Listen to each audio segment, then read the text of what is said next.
Texa, c'est quasiment un mot qui est passé comme mobilette dans le langage courant. C'est-à-dire aujourd'hui, je pense que 85% des économistes qui font des descriptifs dans le bâtiment, vous dites Texa, ils savent ce que c'est.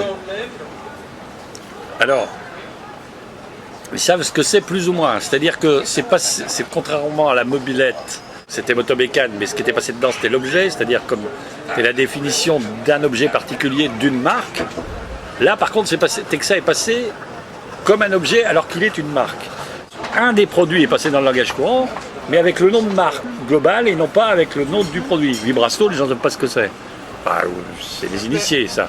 Mais globalement, tous les économistes disent Texa, moi, je ne pense pas que l'acoustique doit aller contre ce que les gens ont envie de voir. Alors, parfois, il faut aller contre. Hein. Je veux dire, il peut y avoir des dessins qui sont rédhibitoirement, entre guillemets, anti-acoustiques. Mais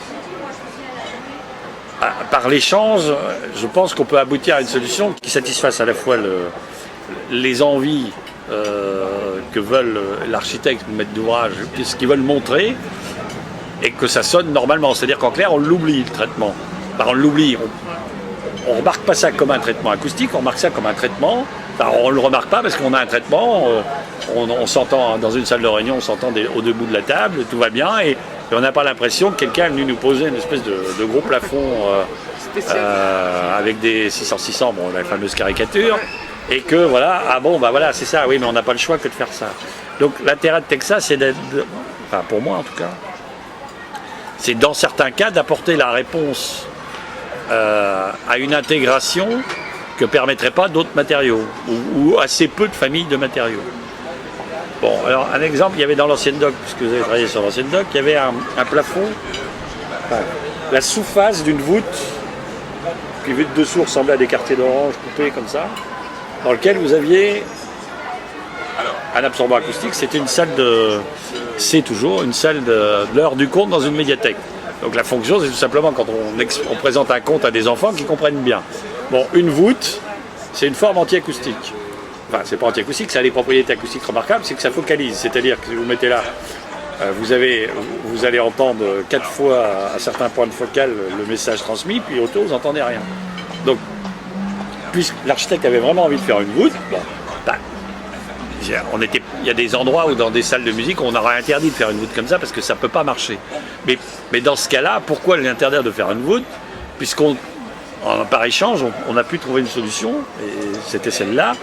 Donc des matériaux qui sont posés à jointe épicier, ourlés, on lit même pas les panneaux, hein, on a l'impression que ça a été posé comme ça, l'élément tissé, dans lequel en plus on a pu intégrer des fibres optiques pour faire de l'éclairage, pour faire une sorte de ciel étoilé dans la voûte. Donc la réponse du Texas, c'est d'avoir permis la correction acoustique, mais en plus de permettre d'intégrer une autre fonction à la fonction acoustique. Et moi je crois assez à ça, c'est-à-dire que de voir...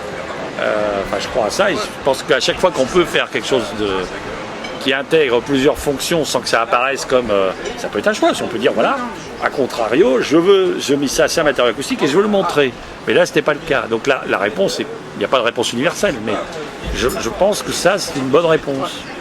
Et en plus, je pense qu'elle n'aurait jamais pu se payer sa voûte si on avait pris un autre matériau, parce que l'intérêt aussi du Texa, sans faire de jeu de mots, c'est sa souplesse, c'est-à-dire que, en tout cas le Vibrasto ici, c'est-à-dire que vous construisez une voûte en plaque de plâtre, on n'a plus de 10 000 plâtriers, le monde du bâtiment a changé, on n'a pas 10 000 plâtriers qui vont faire 4 couches d'enduit pour que la voûte soit parfaite.